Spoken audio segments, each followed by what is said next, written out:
And then Dana White at the UFC and many, many other very famous, globally famous people, we were able to impact and change their lives. And so they talked about it, which is the art of promotion, getting other people to promote you, and then your delivery, being able to get the impact seen through them.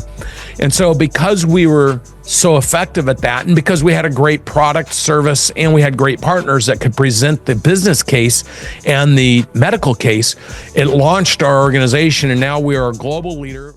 So Brandon, thank you so much for coming onto the platform.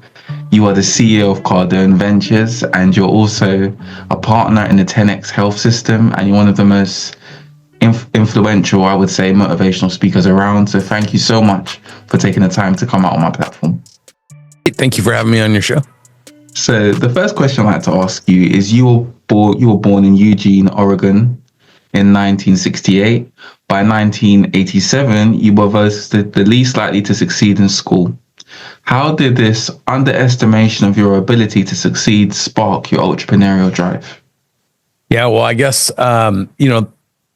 the whole process of learning in school, I think, is backwards, because at no point did I pick up the idea that if you could master math and communication skills and understand reading and writing, it all translated to earning a lot of money. And so I just looked at it as schoolwork, and I didn't do well at it. I was an athlete. I hated school. I hated studying. And so what I was good at, though, is I was good at working hard. I was good at generating revenue, and I was not afraid. So I'd be willing to communicate with people. And so early on, I would go to state fairs and work for people who had booths and go out and talk to people and bring them over to their booths. So I learned that if you communicated with people and you communicated effectively, you could convert that to sales. And so that's what I decided to spend my career doing. That's amazing. And what was it about entrepreneurship that you liked the most?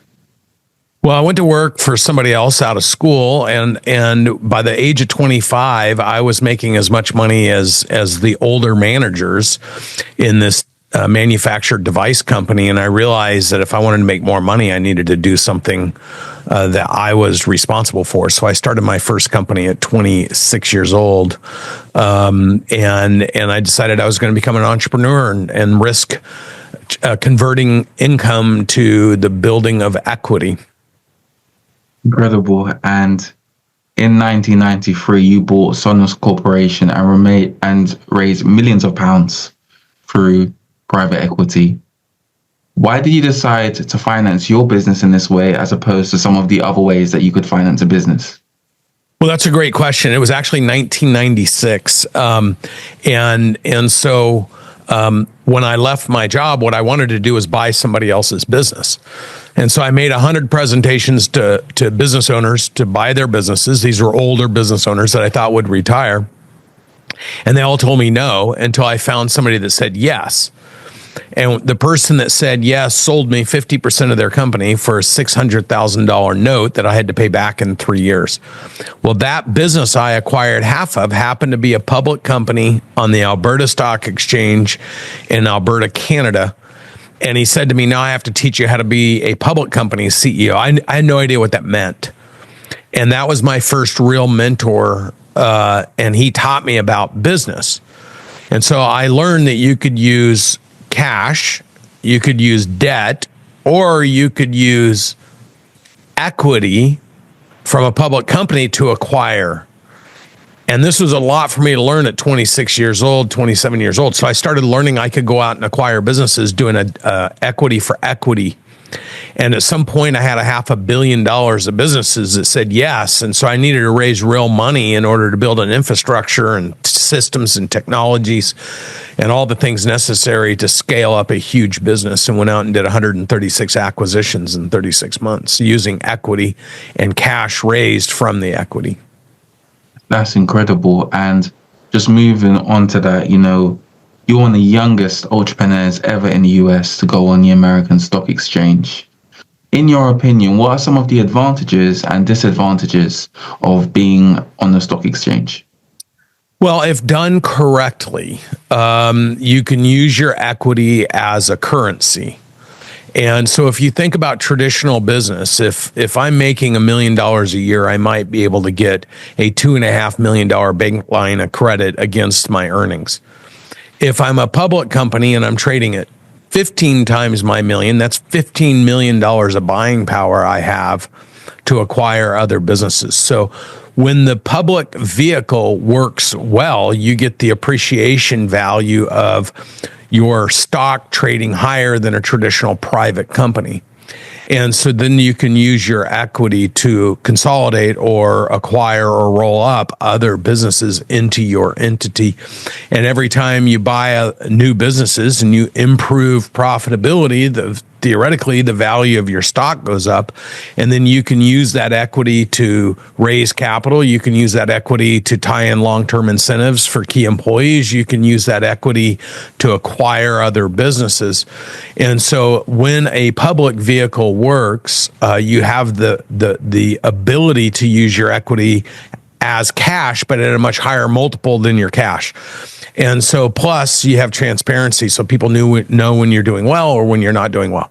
The pitfalls of a public company is when you don't have the right type of institutional investors that are supporting your company, and you have a lot of retail, and your market fluctuates consistently over a long period of time, and then people come in and short sell you, or they do other things to your capital structure, and it reduces the value of your stock, and then it becomes very painful. Or if you're missing your financials targets quarterly, then your stock goes down and it becomes very painful. So there's plus and minuses to being public. I think if done right, there's huge advantages to being public. Done wrong, it's a very painful process.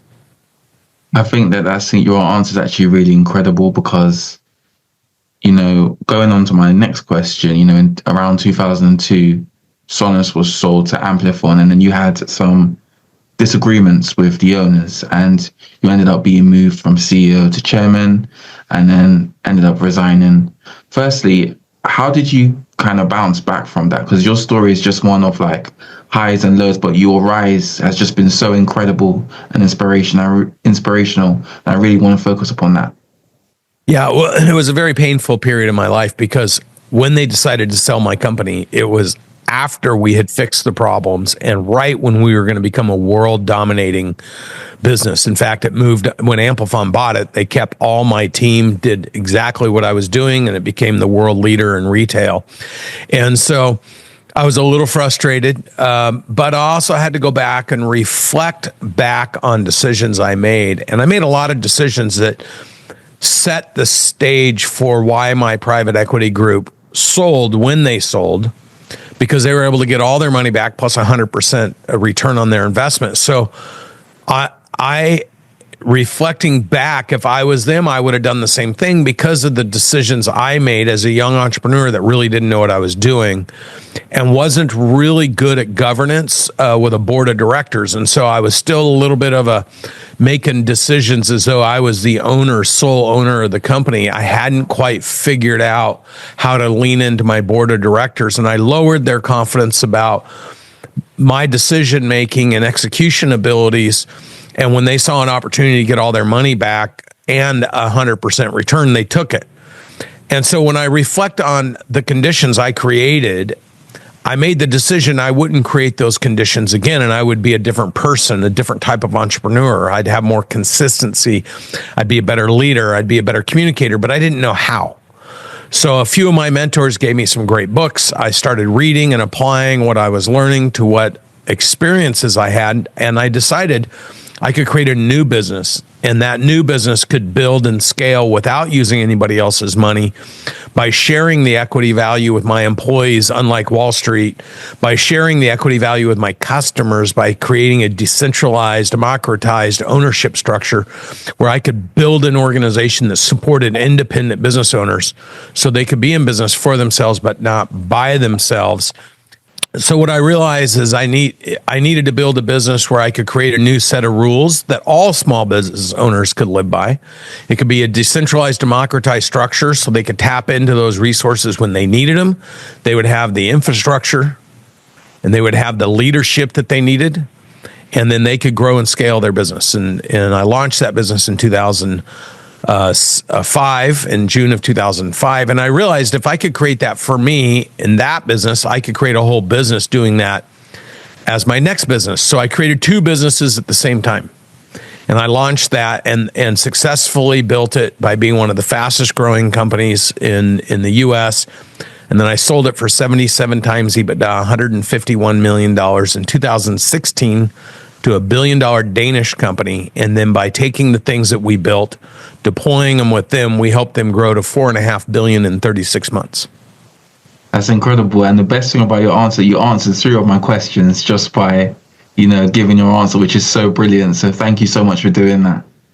So the next, thank you. And so the next question I'd like to just ask you about is, you are the CEO of Cardone Ventures, and you have a fantastic relationship with Grant Cardone, and you've inspired so many people across the world. So the first question I'd like to ask you about that is, how did you meet Grant Cardone? And following on from that, how did the whole idea for Cardone Ventures come up? A great question. So I started doing research on the small business space in 2009, 10, and 11, and then I refreshed that in 16, 17, and 18 after I sold, with the idea of doing the second phase of my business, which is helping billions of dollars of small businesses grow and scale and create massive value. So after selling and after adding an extra $3.5 billion of value to the buyer, I knew I had a system that would work. And so now we needed to figure out how to launch. And my wife suggested we look at some of the big social media influencers that had big business audiences. We used the same research company I used to look at tens of thousands of businesses, and they came back with a list of 25 that my wife and I went through, and we narrowed it down to 3. In the top 3 was Grant Cardone, who ended up being the top 1 because he was a marketing and sales guru, and he was the only person that had raised over $250 million in crowdfunding using the new crowdfunding laws from the Obama era. And so I knew that he understood how to raise money from his audience, and he understood how to do sales and marketing. All other aspects of running a business were my expertise, and I was an expert on acquiring businesses. So I saw that Grant would be a perfect fit because we could have a real estate arm and a business arm. And so I approached him in 2019 at his 10X Growth Conference, and my wife and I showed him what we did and what I had done in the past and what we were doing and going to do, and he got excited about it. So we created a partnership exactly 6 years ago. That's brilliant. And even following on from that, you have a friendship with Grant Cardone as well as a business partnership. What makes a business partnership work? Because not everyone has done that successfully. Yeah, and we've had some bad partners at our 10X Health business. We just settled, a lengthy dispute with a partner. Not all partners are good partners, and not all partners are going to be long-term partners. So the value of partnership is you can leverage into somebody's strengths, and you don't have to do everything yourself. The disadvantage is when people, I say that people fight 2 times, when there's no money or too much money. And so what makes Grant's and my relationship work really well is we're both independently wealthy. We both contribute something significant to the equation. He is a master. I mean, he is the single best person I've ever worked with when it comes to knowing how to build your audience, knowing how to add value to your audience, knowing how to deliver on programs and services and raise capital and acquire real estate. So it worked super well with he and I because I'm the equivalent to that on the business side. And so when we sat down and formulated our partnership, and by the way, business partnerships are not unlike marriage partnerships to the extent, and my wife and I did this with the Elena Cardone Building an Empire program, where you list out the things you want to accomplish as an individual.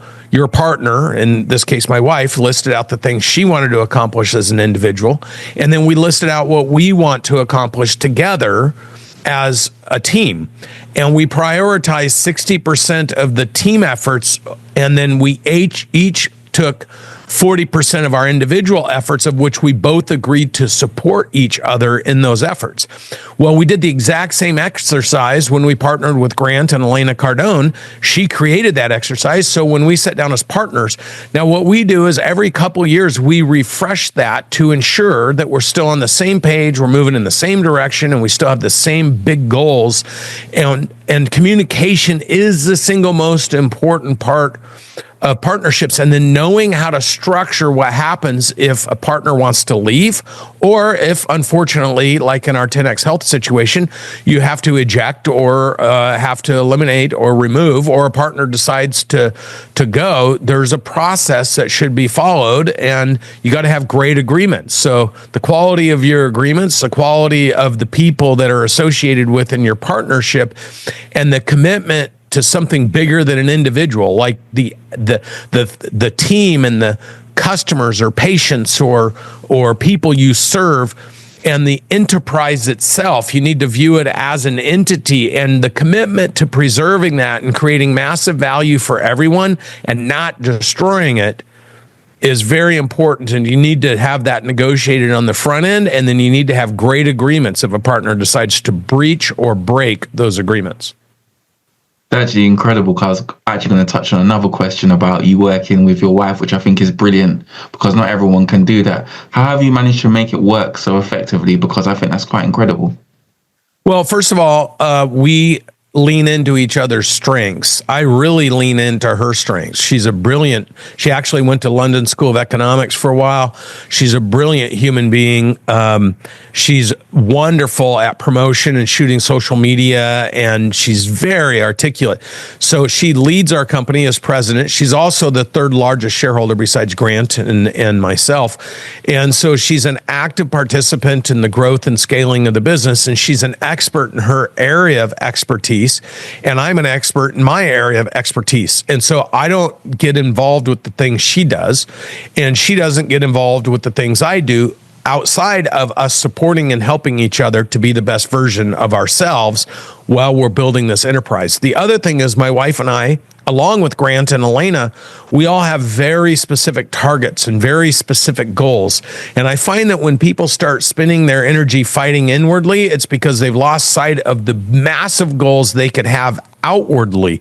So we always talk about how big our goals are, and we're always resetting and making our goals bigger, because that's the priority. And if you put enough stress in the system with trying to figure out how to get big, you don't put so much stress in the system of picking over and fighting over the little tiny things. People fight when things are too small. So the art of not fighting is make things big, make them huge, make your problems so much bigger than whatever problems you're dealing with today, that today it just seems like so petty to argue or fight or combat each other over dumb little things.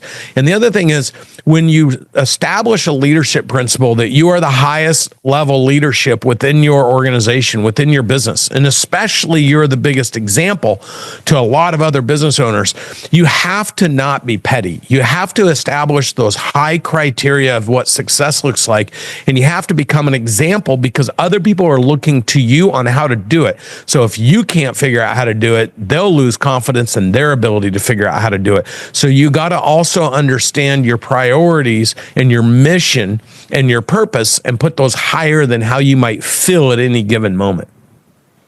Thank you. Thank you so much for that answer. There's so much insights in that. And even just quickly touched on the 10X Health system, it features on the Kardashians, and it's also been in other outlets such as Men's Health.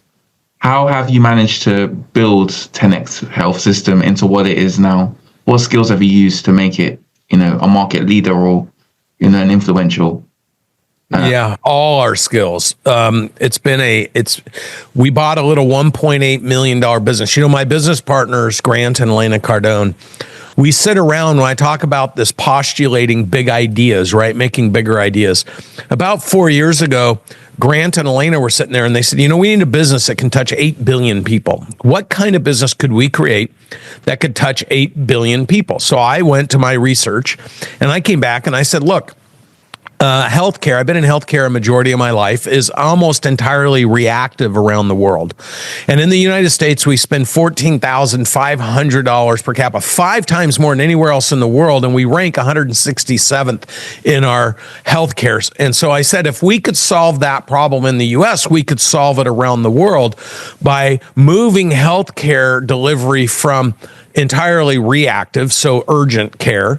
Then you have preventative. But if we could get in front of preventative and do something on human optimization, human wellness to keep people from ever getting sick, if we could build a system that was affordable and it could reach billions of people, then we could do that. And so we started looking at what that business would look like. And about 3.5 years ago, I bought a $1.8 million business with a guy that we liked very much. He was good at talking about healthcare. They had a very small business, and we turned it into over $100 million within 36 months. And it's very difficult because it takes 10 elements to scale a business. First, you need strategy. Then once you have your strategy, you need proper promotion. Well, I have the best partner in the world when it comes to promotion, and we ended up creating another partner who is remarkable at promotion. But then you got to be able to convert the promotion. So building systems and teaching people how to communicate and teaching people how to take money and then deliver on a process, because after you promote it, and you convert it, you got to deliver it. And so now you need systems and technologies. And in order to do that, you need more people. And in order to get more people to deliver on your operations, you got to have leadership. You have to have financing.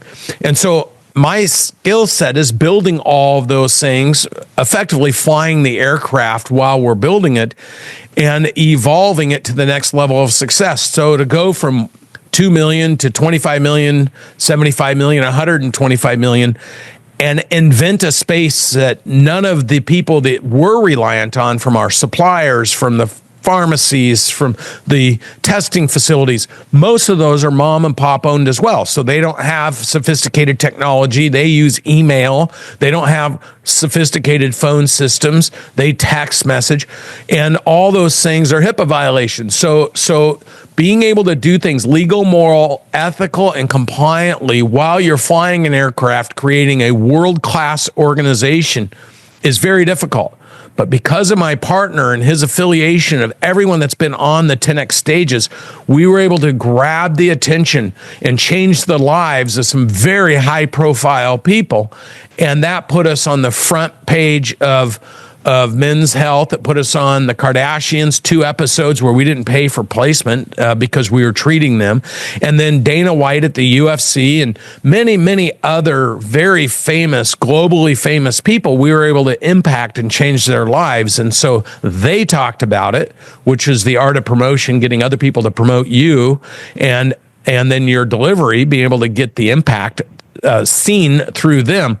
And so because we were so effective at that, and because we had a great product, service, and we had great partners that could present the business case and the medical case, it launched our organization, and now we are a global leader. We just announced we're in the UK now, and we're also rolling out. I just got back from the UAE. We're in 46 countries starting in the next 90 days, delivering what we do at 10X Health, which is improving and optimizing human beings with our precision nutrition platform. IVs, supplements, food, training regimen, skincare, performance abilities. And so we are going deep into precision optimization for human beings so that they don't get sick, they don't need health care, and they stay healthy longer, looking better, feeling greater, and living longer. That's incredible. And thank you so much for sharing that with me. And another thing, when I was doing some research on you, was that you've spoken at the 10X conference, which is the biggest business conference in the world. And you've spoken alongside some incredibly inspirational speakers, TD Jakes, Kevin Hart, and so many other people.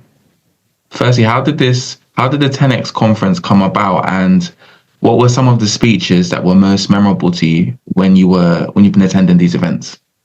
It's a great question. In fact, we just had our 10th anniversary 10X Growth Conference. It's the largest business conference in the world that's privately delivered by my business partner, Grant Cardone, who had the vision to do this 10 years ago. And so we've had as many as 34,000 people at our 10X Growth Conference for a 3-day event.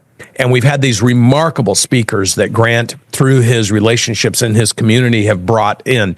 What is most stunning about a majority of these speakers at the 10X Growth Conference is the things you don't know about them. So when you think of Kevin Hart, or you think of Floyd Mayweather, or you think of Mayweather, or you think of some of these other people that have come in and spoke, you see them as comedians, or you see them as athletes, or you see him, or Dana White, you see him with the UFC, you see him as someone who built the UFC.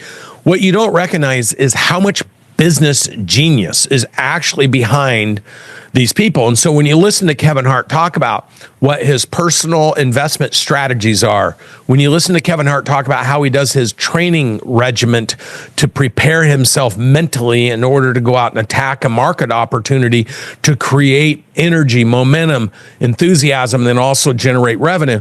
When you listen to the business side of many of these speakers, what we see is what they're famous for. What we don't know about is the business acumen that many of these people, for sustainability and financial growth, we don't see how they do that piece of it, but we bring that out of them at the 10X Business Conference, at the Growth Conference. So this is an idea where and we've had Donald Trump there, we've had quite a few people, and they talk about the business aspect, not their profession, but the business aspect of their profession. How did they get there? How did they set their strategies? How did they promote themselves? How did they work their way up like you would in any other organization? And so listening to how they grew their brand and grew their financial portfolio with strategy and execution is the thing that we get out of them at the business conference. And so we've had so many remarkable speakers, and they're so inspirational on their intentionality to not only have a successful career, but also be successful business people. Thank you. And even on your own YouTube channel, you've done many inspirational talks. One of them surrounded about your business is only as good as the people that represent you.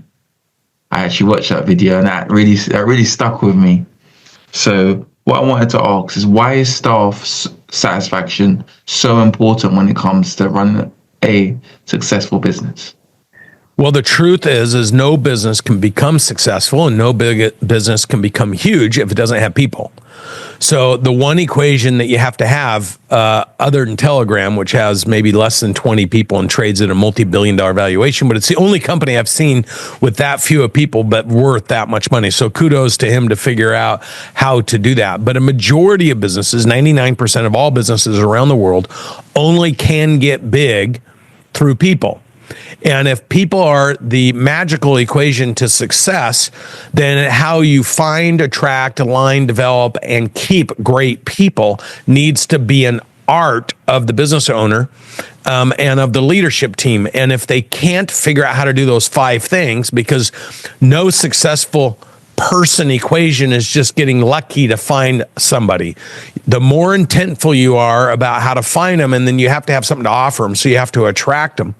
And then you have to be able to align them so that they can add value to your organization, and then you need to develop them. If your people don't develop, your business can't develop, because if everyone stays exactly as good as they are today, your business will stay exactly as it is today. So you have to have a strategy to grow and scale your people, which means you need people who can lower their ego, increase their curiosity and awareness, and be able to develop and be developed so they can add new skill sets to themselves, so as a team they can add new deliverables and skill sets to the business. And then you got to keep great people. So having and keeping great people is a technical skill set on how to grow your business using equity, using incentives, long-term incentives, short-term incentives, things of that nature, personal, professional, financial goal planning.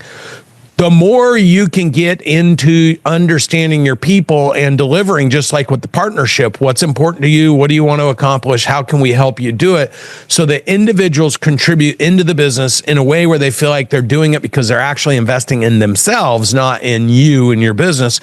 That is the art of engagement, and people are critical, and without them, you're not going to get big. You're never going to have a high quality of life, and if you have high people churn, you're going to have high business churn, because everything ultimately is done through relationships. And this is why I say collaboration is the highest form of currency. To the extent you can collaborate with other human beings and drive value, you're going to have a high valued business system, which is why I produce Building Billions with Brandon Dawson. My podcast is I bring very successful entrepreneurs, not only those names you might recognize, like Hap, the founder of North Face, but also bring entrepreneurs that we've helped grow from 3 million to 30 million or 10 million to 100 million.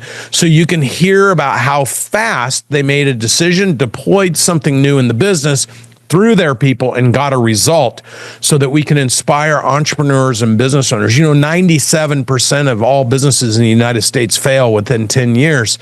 And that's because they don't add people. 26 million of 33.5 million small businesses have one person, which is the business owner. Under no definition is that considered a successful small business. And then 65% of all businesses fail every 10 years under 100 million. 98.2% of all 33.5 million businesses are stuck at 3 million or less with 12 employees or less. So that's not really a successful business, because it ends up running out of steam over time and going out of business. So what we have to do is teach business owners how to find people, get them aligned with the business, and get them to execute and keep them, while doing all the other 9 specific elements, from strategy, promotion, conversion, finance, people, deliverable, data, technology, and investment thesis. All those have to be integrated if you want to get big. And so, since most business owners start a business because they're good at something, not because they're an entrepreneur, the only way to develop those skill sets is through trial and error. And the only way to do that is through people. So you got to be a team, and you got to have a big purpose, and you got to know where you're going, and you got to be staying resilient on getting there, because it's not going to be easy statistically. Thank you. And you even touched on another one of my questions, which was about your podcast, Building Billions, which I think is fantastic. The one with the founder of North Face, I found really interesting, because North Face is a massive brand in the UK as well. So we could all recognize that. But what do you enjoy most about being a podcaster? The human interaction. I love the stories. There's so many. Look, it's hard enough to build a business. Anybody that's in business will tell you it's very difficult to build a successful business. And statistically, very few actually make it. Well, I've engineered, and we've run almost $10 billion of businesses through our Cardone Ventures platform. And we've invested, and we're starting to invest with Cardone Equity Group, our private equity group. So now we're going to have our Cardone Capital, which invests in multifamily with Grant. And we've got Cardone Equity Group, which is now taking positions in small businesses, so we can help those business owners find the capital they need to grow and scale in partnership with us. What I love most about my podcast is getting to bring ordinary people on, and unbelievably successful people, and using it as an inspirational tool to get people to think bigger, do more, be more enthusiastic, and stay inspired, because it's so hard to build a business if you don't have somebody showing you how to take and have resilience in the process of growing. It's just easy to give up or stagnate and eventually go out of business. So I use that podcast to inspire people so they can find the internal motivation to do the right things to get big and be successful. Thank you. And another way that you've inspired people is through your book, The 9-Figure Mindset. So for anyone in my audience who hasn't read it yet, what was the inspiration behind the book? Well, I started that book in 2009. I had all those mistakes I made in 2002 and 3 and 4, and I retooled. I found phenomenal mentors in leadership, operations. John Maxwell, the #1 leadership author in the world. Jim Collins, Good to Great, Great by Choice, How the Mighty Fall, studying that. Sharon Lecter, 3 Feet from Gold, Cash Flow Quadrant, understanding about money. 3 Feet from Gold actually set me on how we started studying and building research platforms for small businesses. And then Story Musgrave, the only astronaut that flew all 5 space shuttles, designed, deployed, and fixed Hubble. He helped me build my operating engine that I deployed in 2009, 10, and 11 and still use today to help small business owners grow and scale. So all those authors helping me with my real life experiences, and then building my last business, deploying what I learned, how it worked, and what we did with it, and what the results were. I had to write a book about that because I wanted to share my own personal development and failures, again, to inspire business owners, entrepreneurs, people who are struggling to be successful, to understand that building a business is a process. It's a process of trial and errors. You usually learn more from your losses than you do your gains, because no one's ever happy with their gains. I've worked with business owners that are worth $20-30 billion and they're still mad they're not 50 or 100. So once you start getting in the ether and having success, trust me when I tell you, it's still never going to be enough, because you realize how much better than you thought you were in the past, which means you have the confidence you can be better in the future, and then you have the frustration you're not better today, right? So that's the algorithm, but you got to get yourself in that ether, and it's so hard to climb the ladder to the ether where you're frustrated, you're not growing as fast and as big, versus you're scared to death or petrified or afraid because you're not growing at all, or you're growing backwards, you're declining.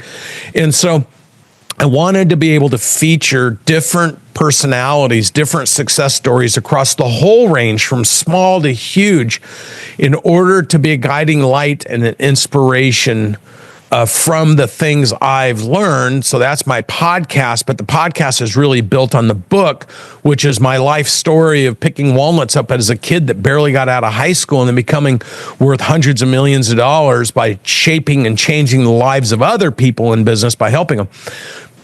Everyone needs that inspiration and that story. So the book is a trilogy. That's the first book, 9-Figure Mindset, how to get from 0 to 100 million. The next book that I'm working on is the how to do it. It's the actual pieces of the puzzle. It's the 10 elements, 76 sub-elements, and 240 things you have to master. And then the third book, I've already bought the title for, and I'm already working on, is 10-Figure Mindset, because I wanted to document how I became worth 100 million and then how I became worth $1 billion faster. And so it's going to be a book of 3 books: 9-Figure Mindset, the how to do it, and then the 10-Figure Mindset. And so my goal is to have the 10-Figure Mindset book out in the next 36 months and the how-to book out in the next 12, so that people can see that it didn't happen accidentally. It was done with intentionality. They can see it was done quicker through collaboration, so I can leave those little clues for people who are interested in learning how to do it for themselves. Wow, that's really, really incredible. And just even a little bit more about you in terms of like your hobbies and your interests. What are your hobbies and interests outside the business? Great question. Well, I have 3 daughters. I have 3 grandkids. So they're obviously hobbies and interest, spending time with them. But also I like to play golf. I like to do business on the golf course. I like to travel. We do a couple really good vacations with our partners, Grant and Elena Cardone, and their kids each year to really reset and strategize what we're going to do the following year.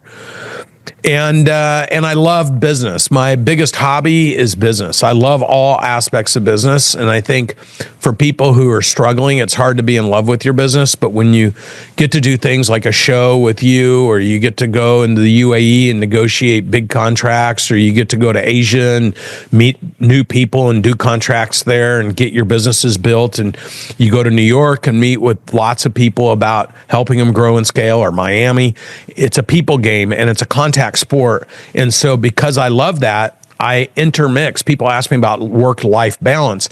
Well, when your economics, your personal economics, when your personal ambitions and enthusiasm and excitements when your personal relationships and your personal games like golf or business games or card games, or some people have different kind of games, all that for me is encompassed in the business. When I'm out conquering with other business owners, I can't imagine being with more better friends in the world than conquering with a business owner that you've developed a great relationship with, shaped their life, gotten involved with their families.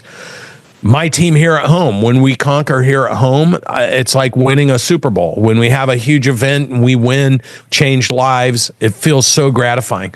Conquering 10X Health, when we take 30, 40, 50, 100 pounds off of human beings and improve their lives and improve their skin and improve their thinking and improve their performance and improve their longevity and health and their family life. I mean, what a great game that is, right? So to me, integrating the games with the business, so the business is the games. And then I work with my brother, and I work with Natalie's, my wife's, who's the president of the company's brother. He's our chief technology officer. My brother's head of sales. So when you get to work with the people, and I get to work with my wife, our family is always around. So integrating your success with your family, with your friends, and enjoying the journey is work-life balance in my mind. And it's all part of the hobby. So if you view your business as part of your hobby, you don't feel as distressed about it. You don't feel angry. You don't feel like it's pulling you off target. But you have to be able to properly integrate all those other people into your life so that they can be on the journey with you. And if you do it right, it's very exciting and fulfilling. I think that's even incredible what you're saying there, because to be able to work with your family is not a privilege that everyone has. So thank you so much just for sharing that with me. But by the way, it's a privilege everyone does have should they choose to do it. Thank you so much. And the last couple of questions I'd like to ask you is, firstly, please can you tell us about any other projects you'll be working on in the next couple of years that you'd like to share with my audience? Absolutely. We've been having a lot of discussion with all of our companies about going public. So that's a project we're working on. We want to be able to allow the 50 million people that are in our 10X community around the world to be able to co-invest with us in our different enterprises that we've had so much success in. We also want to shape, one of the things I'm unbelievably excited about with our 10X Health business is we are the only business on this planet that combines genetics with blood work that then uses AI to optimize human beings and then to deliver those resources to the human body, either through IVs with precision IVs made specifically for each individual, precision supplements made. We're the only ones in the world that deliver them using the methodology that we use, and precision skincare, precision performance for training and optimizing your physical body. And so all these things are being rolled out around the world right now. And I am so excited about it because I've seen firsthand with the people we've been doing this with, what's been happening. And I personally have been able to receive the benefit by losing 40 pounds and changing all aspects of my health. And having the energy, feeling like I'm 20 years old again. So watching people go on these health journeys and have this kind of success is something I'm super, super excited about, along with all the other modalities that are coming through the biohacking space for human optimization. So I just envision a world, we just rolled out our 10X Health app. Imagine a world where whatever you're ingesting or whatever you're doing, you're able to look on your app and see if it's moving you into human optimization and longevity, or if it's moving you away from it in real time, and then being able to communicate based on your bloods, based on your genetics, based on your personal self human being, what's the best for you to be the best version of yourself in real time, so that, and if you need help, you could push a button. If you need any kind of supplementation or medication, it could be dropped straight to you. So you can bypass all the horrible experiences for healthcare when you're not feeling well or you don't know what's going on with you. Our goal is to revolutionize where 8 billion people can know in real time what's happening and to make it affordable to everyone. So that's the big change the world thing that we're working on right now, along with all the other businesses. We're rolling out our 10X HVAC, our 10X roofing, our 10X home services. We have probably 10 different verticals we're launching right now with billions of dollars of business owners, helping them grow, scale, and create massive value in their businesses. And my goal and Grant's goal and Natalie's and Elena's is to have a multi-hundred billion to trillion-dollar portfolio of business owners who are growing and scaling, creating massive value for them, their families, their employees, and part of a community that together we can change the world. So those are all the things we're working on, and we're very, very ambitious, very excited, and very committed to making those things happen. I think that's something about you that I'm just gauging, which is really powerful, is your commitment to helping others. That just seems to be the center of just who you are, which I think is really powerful. So the last question I'd like to ask you is, if there's 3 life lessons you've learned over the course of your life, what would they be and why? Oh, great question.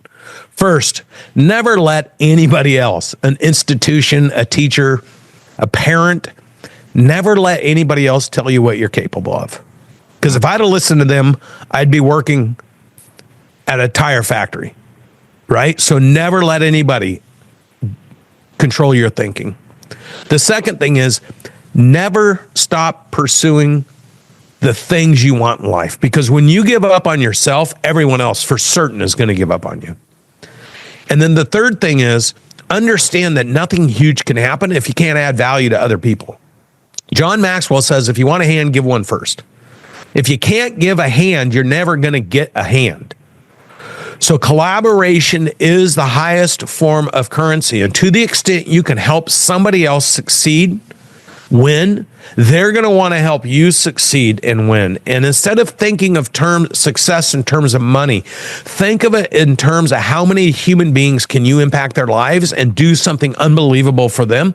Because if you accumulate those gains, they will multiply you in this world. So output amplifies input. But if you're not putting anything out, you're not going to get anything back in, which means you stay very small. So I learned those 3 things. You're in charge of your mind. You can do and be whatever you want.